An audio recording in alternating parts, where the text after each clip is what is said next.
இலங்கை ஒலிபரப்பு கூட்டுத்தாபனம் தேசிய சேவை விடியம்பலை நிகழ்ச்சியினூடாக நாம் இன்று இலங்கை மீள கட்டுமான பணிகளை ஆரம்பித்து மீளெழுந்து வருகின்ற இந்த சந்தர்ப்பத்திலே காலநிலையில் மாற்றங்கள் மீண்டும் தளர்ச்சி கொடுத்தாலும் கூட விடாமுயற்சியுடன் முன் வர வேண்டும் என்ற நிலையிலே நாம் இன்றைய விடியும் வேளை சிறப்பு நிகழ்ச்சியினூடாக நேர்களுக்கு கருத்துக்களை பரிமாறிக்கொள்வதற்காக பட்டய கணக்காளரும் வரி மற்றும் முகாமைத்துவ ஆலோசகருமான நிர்வாக இயக்குநர் திரு ஏஜி எஸ் சுவாமிநாதன் சர்மா அவர்கள் விடியும்பேளை நிகழ்ச்சியினூடாக நேர்களுக்கு கருத்துக்களை பரிமாறிக்கொள்வதற்காக இன்றைய விடியும்பேளை நிகழ்ச்சியினை சிறப்பிக்கின்றார்.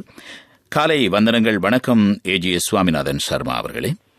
வணக்கம். உங்களுக்கும் நேர்கள் அனைவருக்கும் இனிய காலை வணக்கங்கள்.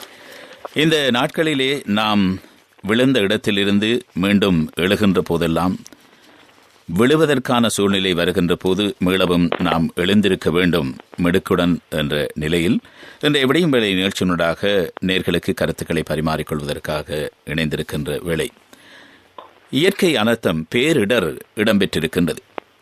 வங்கக்கடலிலே சூறாவளி ஏற்பட்டது. அதனைத் தொடர்ந்து சூறாவளியின் காரணமாக பெருமழை புயலாக மாறியது. மழை பெருக்கெடுத்து வெள்ளமாக ஓடியது. இதற்கு முன்பு காணாதவாறு, வரலாறு காணாதவாறு இந்த சமீபத்திய பேரிடர் இடம்பெற்றிருக்கின்றது. இந்த பேரிடருக்கு பின்னர் மண் சரிவு மற்றும் பல்வேறு இழப்புகளை கண்டிருக்கின்ற இலங்கையில் இந்த நடந்திருக்கின்ற இந்த நிகழ்வுகள் தொடர்பாக, இந்த இயற்கையின் பேரிடர் தொடர்பாக முதலில் நாம் நமது நேர்களுக்கு சுருக்கமாக கூற வேண்டும். சுவாமிநாதன் சர்மா அவர்களே.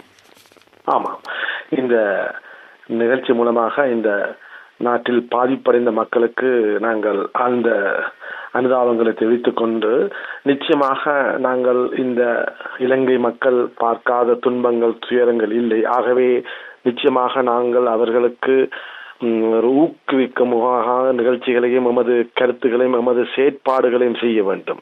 அதன் மூலமாகத்தான் நாம் இந்த நிகழ்ச்சியை கூட செய்கின்றோம். நீங்களும் செய்கின்றீர்கள். ஏனென்று சொன்னால், நாங்கள் ஒருவர் கஷ்டப்படும் நாட்டில் ஒரு பகுதியினர் முழு நாடும் கஷ்டப்படும் பொழுது நாங்களும் அதில் ஒரு அங்கமாக இருந்துதான் நாம் ஒரு இலங்கையர் என்பதை நிரூபிக்க முடியும். அந்த வகையில் இந்த இயற்கை பேரிடர் ஏன் என்று சொல்லுவோம் என்று சொன்னால், இது ஒரு இயற்கையாகத்தான் இந்த மழை பெய்து புயல் எல்லாம் வீசி இருந்தாலும் அதனுடைய தாக்கம் இலங்கை இலங்கையில் வாழ்கின்ற மக்களுடைய வாழ்க்கை மற்றும் சொத்து இழப்புகளை ஏற்படுத்துவது மாத்திரமல்லாது இலங்கையினுடைய முழு பொருளாதார செயற்பாடுகளையும் பாதிப்படைந்து செய்யப்பட்டுள்ளது. அது மாத்திரமல்லாது அரசினுடைய நிதி மேலாண்மை மிகவும் மிகவும் ஒரு பாதிப்பை ஏற்படுத்தியுள்ளது என்றே நான் கருதுகின்றேன். அது மாத்திரமல்லாது தேசிய வளர்ச்சி பாதை இலங்கையானது உண்மையாகவே ஒரு சிறந்த ஒரு ஜிடிபி, அதாவது பல கஷ்டங்களை தாண்டி கடந்த வருடம் மிகவும் ஒரு நல்ல ஒரு நிலைக்கு பொருளாதாரம் அமைப்பை கொண்டு சென்று இருந்த நேரத்தில், அதாவது ஜிடிபி பொருளாதார வளர்ச்சி ஒரு 4.5% சிறந்த முறையில் பொருளாதார பாதையில் நாம் சென்று கொண்டிருந்த தருவாய் இந்த இயற்கை அனர்த்தம் ஒரு சிறிய ஒரு பிரேக் போட்ட போன்றுதான் காணப்படும். சிறிய ஒரு தடைக்கல்லாகத்தான் இருக்க போகின்றது. ஆகவே அந்த வகையில் இந்த இழப்பு, அதாவது இந்த இயற்கை பேரிடர் பொருளாதார வளர்ச்சியும் ஒரு தாக்கத்தை ஏற்படுத்த போகின்றது. அதனால்தான் நாம் இந்த நிகழ்வை, இந்த இயற்கையினுடைய சீற்றத்தை ஒரு பேரிடராக நாங்கள் கருத வேண்டும்.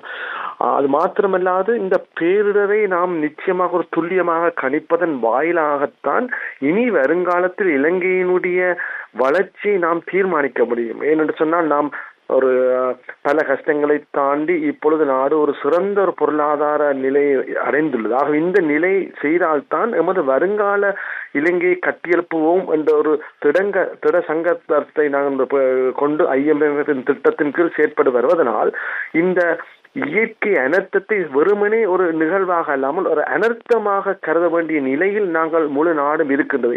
அதனுடைய முக்கியத்துவத்தை உணர்ந்து நாம் செயற்பட வேண்டும். அதன் காரணமாகத்தான் நாம் அனைவருமே இந்த இயற்கை சீற்றத்தை ஒரு பேரிடராக நான் கருதுகின்றேன் என்று நான் எனது கண்ணோட்டத்தில் பார்க்கின்றேன். இந்த சந்தர்ப்பத்தில் இந்த நிகழ்வு ஒரு தற்செயலானது அல்ல. ஆனால் தற்செயலாக ஏற்பட்டது என்ற ஒரு நிலைக்கு மனிதர்களாகிய நாங்கள் இருக்கின்றோம். ஏனென்றால் இறைவன் எல்லாவற்றையும் அறிந்தவன். இந்த பேரிடரில் தேசிய அளவிலான பேரதிர்ச்சி கூட இடம்பெற்றிருக்கின்றது என்ற விடயத்தை நீங்கள் சுட்டிக்காட்டினீர்கள்.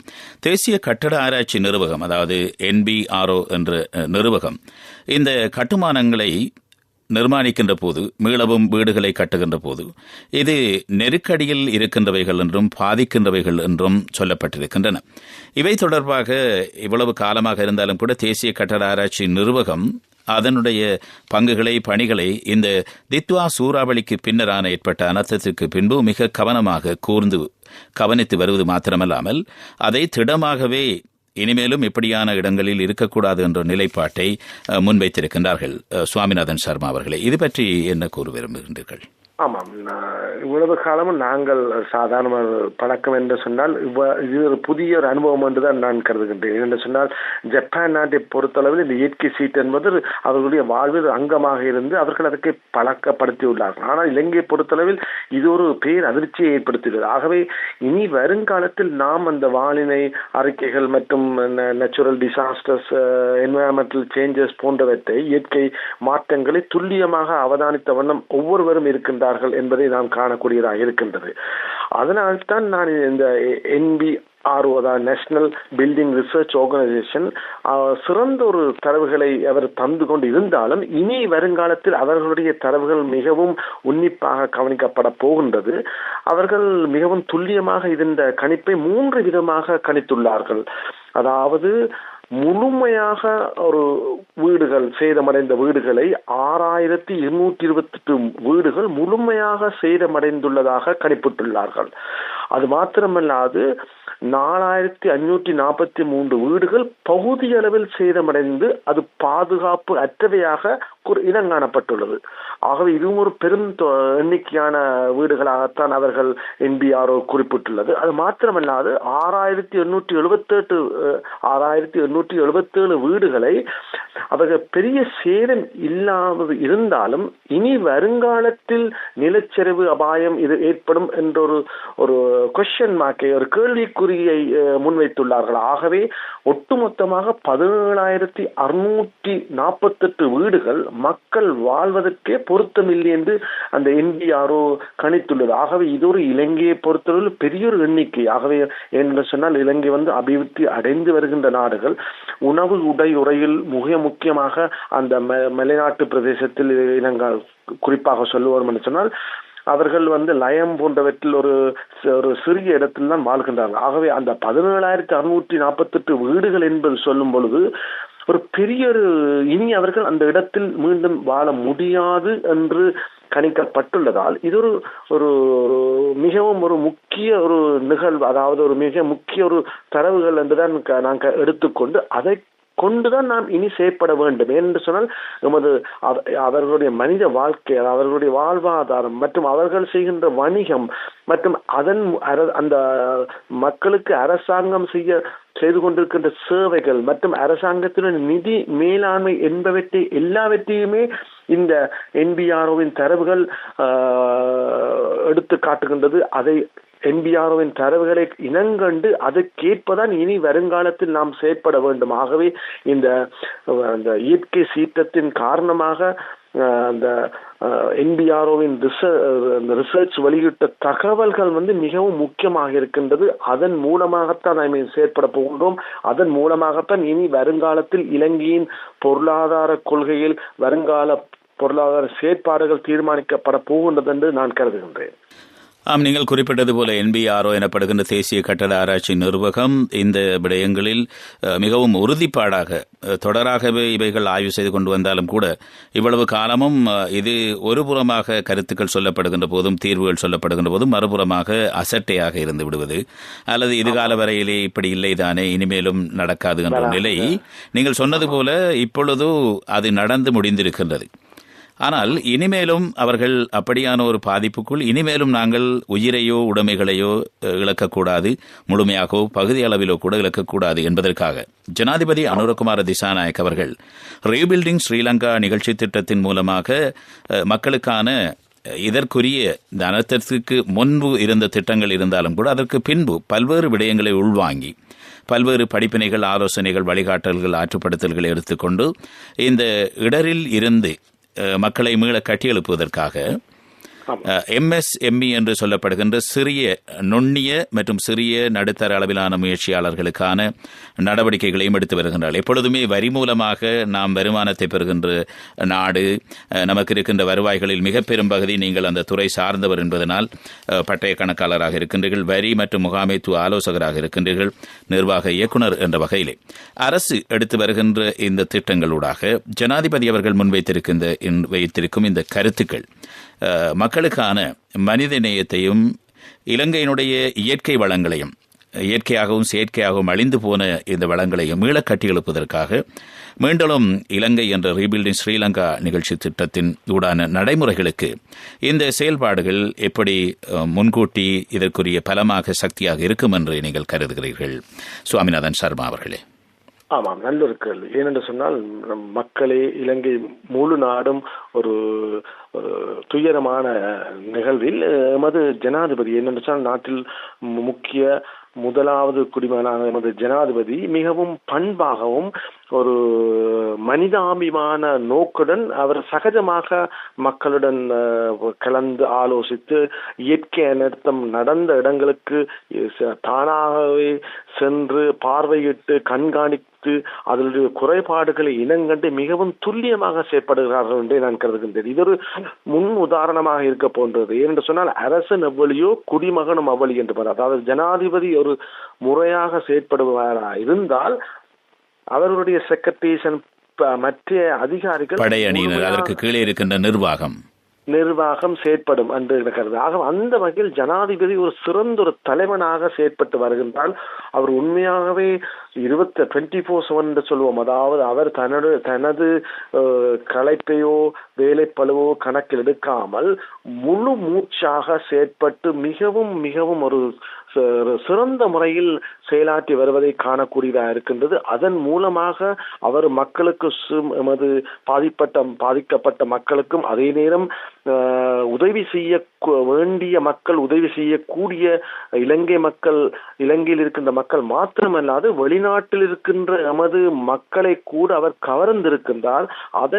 எமது ஜனாதிபதியின் செயற்பாட்டின் மூலமாக பலர் ஒன்று சேர்ந்துள்ளார்கள். அதுதான் மிக முக்கியமானது. அதாவது இலங்கையில் நாம் சில நேரங்களில் சில பல காரணங்களால் பிரிந்திருந்தாலும் இந்த ஜனாதிபதியின் ஒரு சிறந்த ஒரு தலைமைத்துவத்தின் கீழ் ஒரு நாடு எனது கருத்தின்படி ஒரு குடைக்குள் ஒரு ஒற்றுமையாக வந்துள்ளோம் என்ற ஒரு பார்வையை ஏற்படுத்தி உள்ளார். இது ஒரு மிகவும் முக்கியமானது. ஏன்னா நாம் ஒரு இலங்கை ஒரு டீமாக செயற்பட வேண்டிய காலம் வந்துவிட்டது. இனியும் நாமல் பிரிந்து நமது கொள்கை இலக்குகளை அடைய முடியாது. ஏன்னா நான் ஒன்று சேர்ந்தால்தான் அந்த இலக்குகளை அடைய முடியும். அதற்காக நாம் இந்த நிகழ்ச்சி மூலமாக ஜனாதிபதிக்கு நிச்சயமாக நன்றி சொல்ல வேண்டும். அதன் மூலமாக ஜனாதிபதி ஏன் முக்கியம் என்று சொன்னால், இலங்கையானது ஒரு சிறிய நாடு. SME செக்டர், அதாவது MSME, அதாவது micro and small and medium enterprises தான் இங்க அதிகமாக இருக்கின்றது. நீங்கள் சொன்னது போன்று அந்த சிறு மற்றும் குறுகிய நடுத்தர அளவிலான நிறுவனங்கள்லாம் இங்க அதிகமாக இருக்கின்றோம். உதாரணமாக சொல்லப்போனா விவசாயத்தை எடுத்துக்கொள்ளலாம், மீன்பிடி, சுற்றுலா, சிறு வணிகங்கள் மற்றும் பல நிறுவனங்கள் சிறிய அளவில் உற்பத்தியை செய்து சிறிய SME செக்டர்ஸ் தான் அதிகமாக இருக்கின்றது. ஆகவே அந்த பாதிக்கப்பட்ட துறை கூட இந்த SME செக்டராக இருப்பதனால் அதனுடைய உற்பத்தி மாத்திரமல்லாது அதனுடைய விநியோகம் மற்றும் விற்பனை போன்றவை தங்கு தடையின்றி செயற்பட வேண்டும். அதை மிகவும் துல்லியமாக ஜனாதிபதி இனங்கண்டுள்ளார். அது மாத்திரமல்லாது நாம் மலை பிரதேசத்தில் பார்த்திருப்போம், தினக்கூலி தொழிலாளர்கள் பலர் இருக்கின்றார்கள். அவருடைய வருமானம் இழக்க நேரிட்டுள்ளது. அதனால் அவர்களுடைய குடும்பத்தில் நிதி நிலைமை பிரச்சனை ஏற்பட்டது. ஆகவே இது எல்லாவற்றையும் ஜனாதிபதி இனங்கண்டு பல செயற்திட்டங்களை கொண்டு வந்துள்ளார்.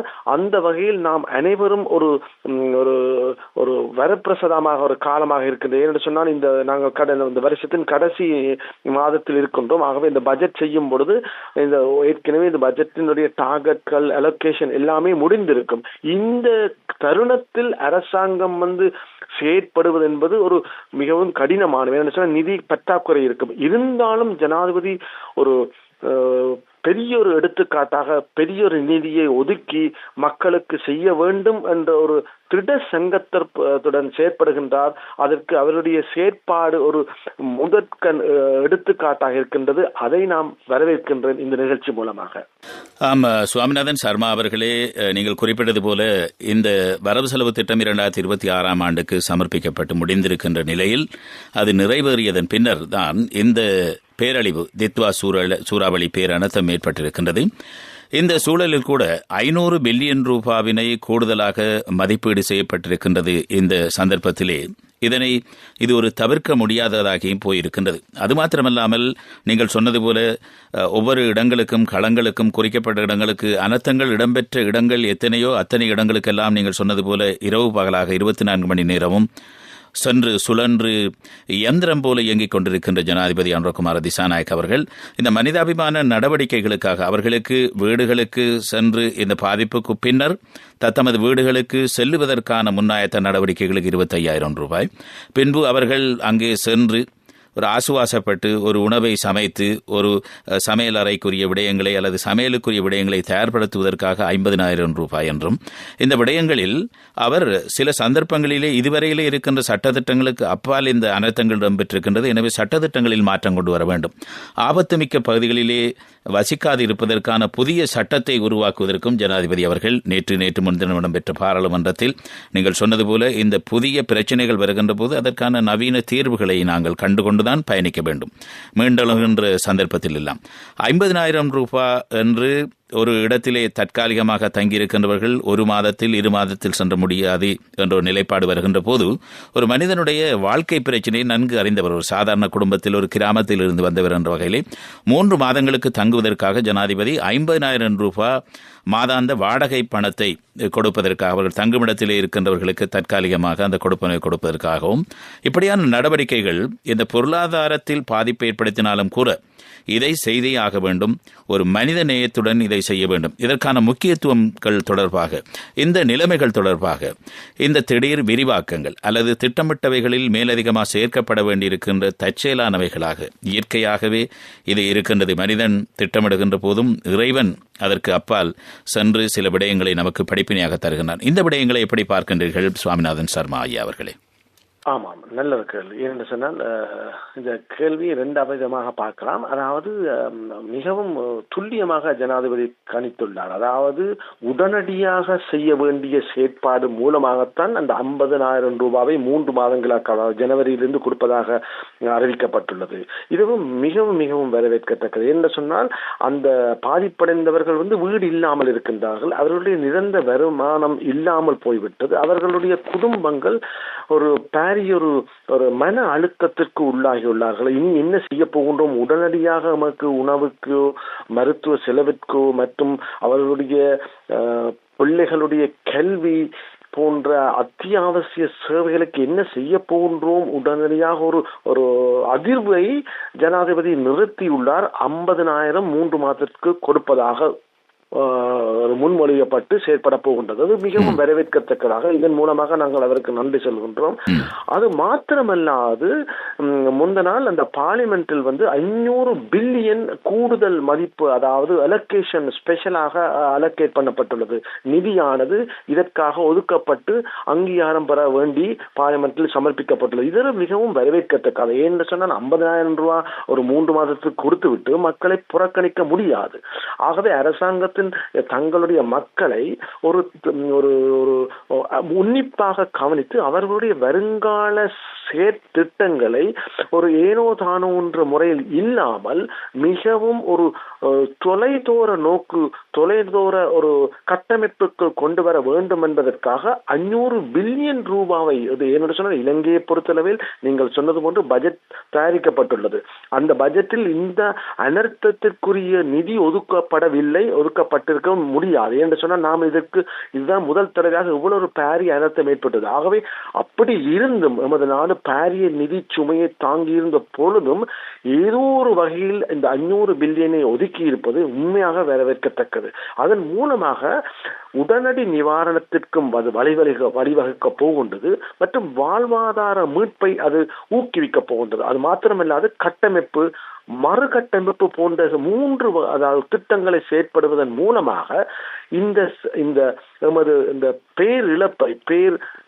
இழப்பை நான் தவிர்த்து இனி வருங்காலத்தில் ஒரு சிறந்த ஒரு இலங்கையாக ஏற்கனவே இருந்ததை நாம் அதே மாதிரி செய்யாமல், அதாவது நாங்கள் இந்த கருத்தின் மூலம் அரசாங்கம் என்ன சொல்லுகின்றார் என்று சொன்னால், ஏற்கனவே இருந்தது போன்று நாங்கள் வர வேண்டாம், இனி நாங்கள் எவ்வாறு வர வேண்டும் என்று சொன்னால் இருந்ததை விட சிறந்ததாக நாங்கள் மாற்றி அமைப்பதற்காகத்தான் இவ்வளவு கஷ்டப்படுகின்றார்கள் என்று சொன்னால், ஏற்கனவே இருந்தது, அதாவது பில் பேக் பெட்டர் என்று சொல்லுவோம். அதாவது ஏற்கனவே இருந்தது மாறி நாங்கள் கட்டியிருப்பது சுலபம், இருந்த மாறிய வீடு. அப்படி இல்லாமல் இனி எதிர்காலத்தில் நாம் ஏதாவது பேரிடர்கள் ஏற்பட்டால் அதை கூட தாங்கி அதை கூட உதாரணமாக நாங்கள் எடுத்துக்கொண்டால் ஜப்பானில் இப்பொழுது இந்த பில்டிங் கட்டுமான பணிகளே இந்த எர்த்குவிக் மற்றும் சுனாமி போன்றவையை தாங்குவதற்கு முறையில் தான் இந்த பில்டிங்கள் எல்லாம் வருகின்றது. ஆகவே இந்த செயற்பாடு மூலமாக அரசாங்கம் அந்த ஜனாதிபதியோட சரியான திட்டமிடல் வேண்டும் என்று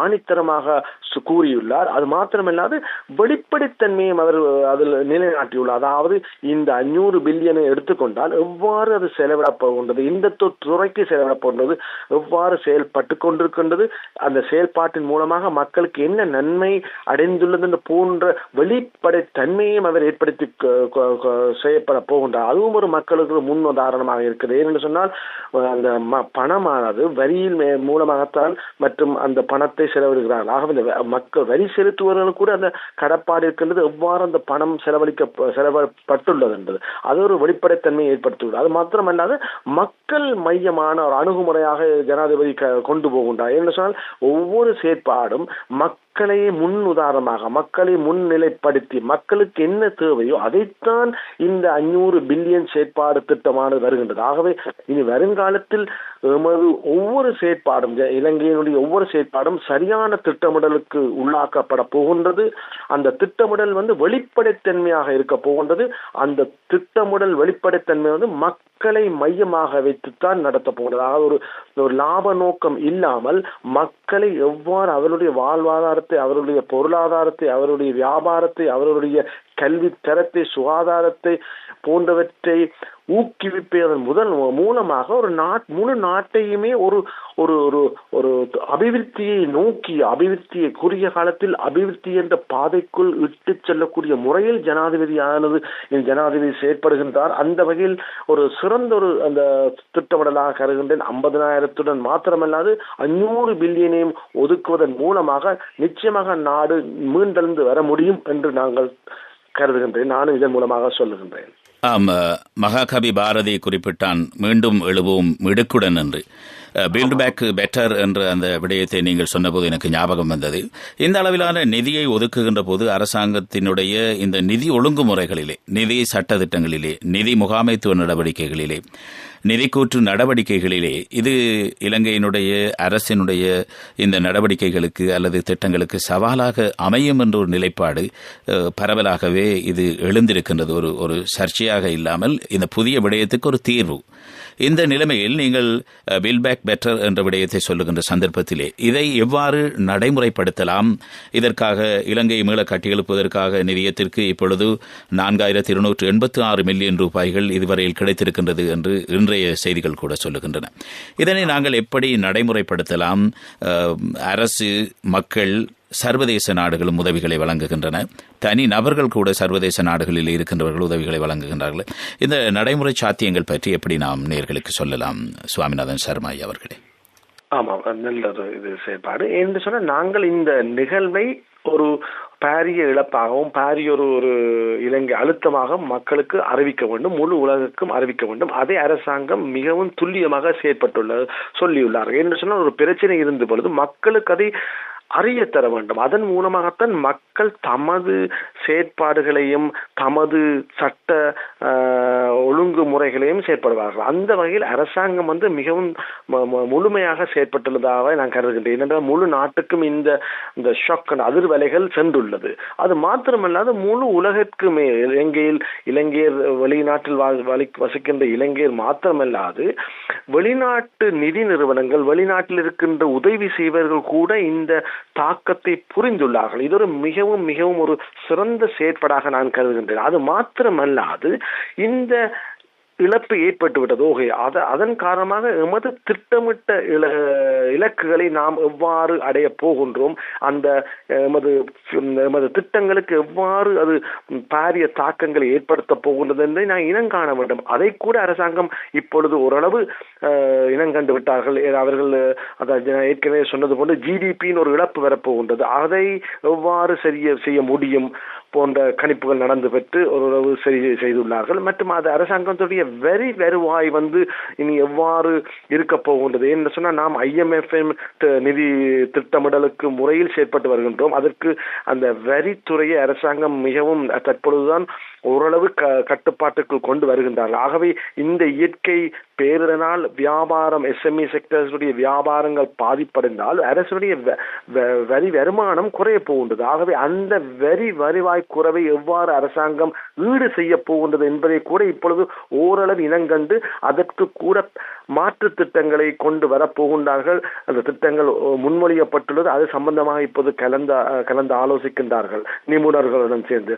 அது மாத்திரமல்லாது வேலை இழப்பு இப்போது ஏற்பட போகின்றது. என்ன சொன்ன, ஏற்கனவே நமது நாட்டில் வேலையில்லா பிரச்சனை இருந்து ஓரளவு நாம் அந்த வேலையில்லா பிரச்சனைக்கு தீர்வு கண்டு வரும் சந்தர்ப்பத்தில் இந்த இயற்கை பேரிடரின் காரணமாக பல தொழில் நிறுவனங்கள் முழுமையாகவோ அல்லது பகுதியாகவோ பாதிப்படைந்துள்ளது.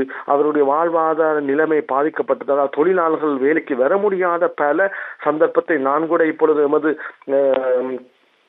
கிளையண்ட்டுக்கு சர்வீஸ் செய்யும்போது அவர்களுடைய வேலையாட்கள் கூட வர முடியாத சந்தர்ப்பம் இருக்கின்றது. ஆகவே இந்த வேலை இழப்பு, வேலை இல்லாத பிரச்சனையை எவ்வாறு கையாள போகின்றார்கள் என்பதுதான் அரசாங்கத்துக்கு நான் நினைக்கின்றேன் ஒரு சவாலாக இருக்கும் என்று. ஏனென்று சொன்னால் ஜிடிபி இழப்பை கூட ஓரளவு செய்துவிடலாம், வரி வருவாயை கூட மாற்று வருவாய் மூலம் செய்யலாம். ஆனால் அந்த வேலை இழப்பை எவ்வாறு கையாள போகின்றார்கள் என்பதுதான் இருக்கின்றது. அதற்கு கூட அரசாங்கம் மாற்று திட்டங்கள், உதாரணமாக ஒரு துறை சரி செய்யும் பொழுது அடுத்த துறை, உதாரணமாக நமது டூரிசம் செக்டர்ஸ் இப்பொழுது நன்றாக வந்து கொண்டிருக்கிறது. அந்த துறையை அரசாங்கம் இனங்கண்டு அந்த துறை சார்ந்த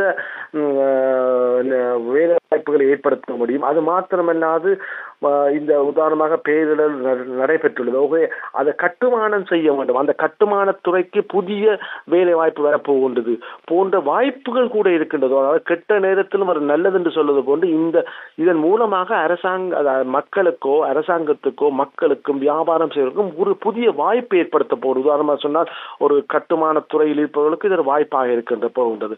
அதே மூலம் ஒரு கவுன்சில் போன்ற செய்தவர்கள் கவுன்சிலிங் செய்ய வேண்டிய வாழ்வை எவ்வாறு நெறிப்படுத்த முடியும் என்ற போன்ற சாஃப்ட் ஸ்கில் உள்ளவர்களுக்கு கூட ஒரு வாய்ப்பாக இருக்க போன்றது போன்ற பல புதிய வேலை வாய்ப்புகள் கூட வரப்போகுது. ஆகவே நாம் எல்லாத்தையுமே பார்க்கும்போது ஒரு நாணயம் ஒன்று ரெண்டு சைடு இருக்கு. ஒன்று நன்மை இருக்கின்றது, ஒரு தீமை இருக்கின்றது, ஒரு கஷ்டம் இருக்கின்றது, ஒரு சந்தோஷம் இருக்கின்றது. ஆகவே நாம் கஷ்டத்தை மாத்திரம் அல்லது இழப்பை மாத்திரம் பார்க்காமல் நன்மையையும் ஒரு பாசிட்டிவ் ஆட்டிடியூடன் செயற்படுவோமானால் நிச்சயமாக நாம் இலங்கை அனைவரும் மீண்டு கட்டெழும்பி மீண்டும் எமது நாடு மக்கள் இலங்கை என்று சொன்னாலே நாங்கள் பல துன்பங்களை கண்டுள்ளோம், மீண்டு வந்துள்ளோம்.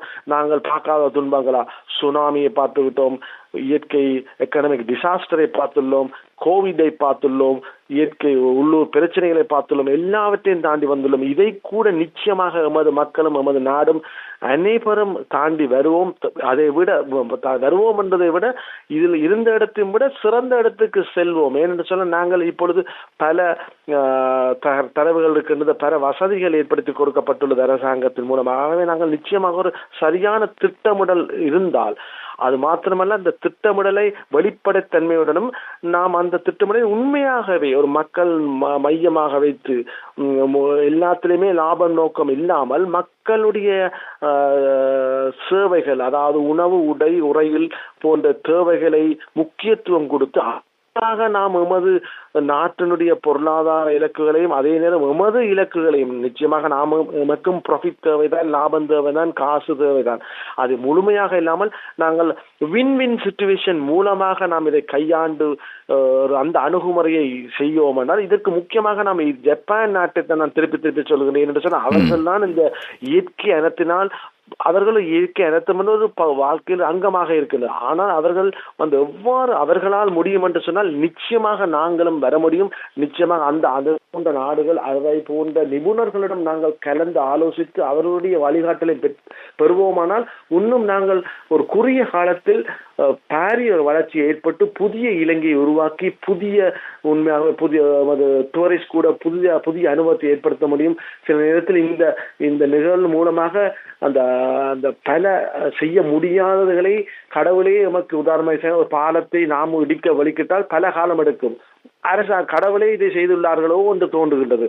அந்த வகையில் நாங்கள் புதிய பாலத்தை போட முடியும், புதிய கட்டுமானத்தை செய்ய முடியும், புதிய பாதைகளை போட முடியும், புதிய இன்ஃப்ராஸ்ட்ரக்சரை ஏற்படுத்தக்கூட முடியும். ஆகவே நாங்கள் கடவுளுடைய நீங்கள் சொன்னபோது இது ஒரு கடவுளுடைய செயலாகத்தான் இருக்கு. ஆகவே கடவுள் எங்களிடம் இருப்பார், மக்களும் இருக்கின்றார், ஜனாதிபதியும் இருக்கின்றார். ஆகவே நாம் ஒன்றிணைந்து ஒரு புதிய இலங்கையை உருவாக்க வேண்டுவோம், முடியும் என்று சொல்லி நான் இந்த நிகழ்ச்சியை சொல்லுகின்றேன் மக்களுக்கு. நல்லது. ஏஜிஎஸ் சுவாமிநாதன் சர்மா ஐயா அவர்களே, நாட்டினுடைய இடர்கள் ஏற்படுகின்ற போது அந்த இடர்களுக்கு எல்லோருமே பங்களிப்பு செய்ய வேண்டும். அது அவருக்குத்தான் நடந்தது, அது அங்கேதான் நடந்தது, அது அந்த இடத்தில் தான் நடந்தது என்று நாங்கள் புறக்கணித்து விட முடியாது. ஏனென்றால் இப்பொழுதெல்லாம் பூகோளமயமாக இருக்கின்றது கிராமம். அந்த பூகோளமய கிராமமாக இருக்கின்ற நிலையில் மனிதர்கள் வெறும் தீவுகளிலே வாழுகின்ற தனிநபர்களாகவோ அல்லது சுயநலவாதிகளாகவோ இருக்க முடியாது. அவர்கள் ஒரு பொதுப்படையிலே பொதுநலம் கொண்டவர்களாக இருக்க வேண்டும். இறைவனின் மீது இருக்கின்ற அந்த நம்பிக்கை நாளைய பொழுதை நாங்கள் நல்லபடியாக அமைக்க வேண்டும் என்று நீங்கள் சொன்னது போல எழுதுகின்ற அந்த சந்தர்ப்பங்களிலெல்லாம் விழுகின்ற அந்த வேகத்தை விட வேகமாக எழுந்து மீண்டும் அதனை விட மிடுக்காக, திடமாக, அதைவிட தீர்க்க தரிசனமாக நீண்ட நிலையில் அது நிலைபெறுடையதாக இருக்க வேண்டும் என்ற அந்த நம்பிக்கையோடு நாங்கள் இருக்க வேண்டும். இந்த விடியும் வேளை நிகழ்ச்சியாக மிக காத்திரமான பல விடயங்களை குறுகிய நேரத்திற்குள் என்றாலும் இந்த தனிநபர்களோ அல்லது குழுக்களோ அல்லது அமைப்புகளோ கட்சிகளோ நாடுகளோ இவைகள் எல்லாமே சிந்திக்க வேண்டும் என்ற நிலைப்பாட்டில் நல்ல பல கருத்துக்களை குறிப்பிட்டீர்கள். இன்றைய விடியும் வேளை நிகழ்ச்சியினூடாக இலங்கை பொறுப்பு கூட்டுத்தாபனத்தின் தலைவர் பேராசிரியர் உதித்த கயாஷான் குணசேகர மற்றும் தமிழ் சேவை பணிப்பாளர் ரத்னசிங்கம் கணபதி பிள்ளை மற்றும் நமது நூற்றாண்டை கொண்டாடுகின்ற வானொலியில் கோடிக்கணக்கான நேர்கள் உலகெங்கும் இருக்கின்றார்கள். அவர்கள் சார்பிலும் உங்களுக்கு மனமார்ந்த நன்றிகளை தெரிவித்துக் கொள்கின்றோம். நன்றி, வணக்கம் ஐயா சுவாமிநாதன் சர்மா ஐயா அவர்களே. இந்த சந்தர்ப்பத்தில் பட்டய கணக்காளர், வரி மற்றும் முகாமைத்துவ ஆலோசகர் மற்றும் நிர்வாக இயக்குநரான திரு ஏஜிஎஸ் சுவாமிநாதன் சர்மா அவர்கள் இன்றைய விடியும் வேளை நிகழ்ச்சியில் கலந்து சிறப்பித்தார்கள். நேர்களுக்கு மிக பெருமதியான காத்திரமான பல கருத்துக்களை அவர் குறிப்பிட்டார். மற்றொரு விடியும் வேளை நிகழ்ச்சியுண்டாக வானொலிகள் வழியே உங்கள் அனைவரையும் மீண்டும் சந்திக்கும் வரை வணக்கம் கூறி விடைபெற்றுக் கொள்ளுகின்றோம். அகமது எம் நசீர். நேர்களுக்கு வணக்கம். நேர்கள் இதுவரை விடியும் வேளை கேட்டீர்கள்.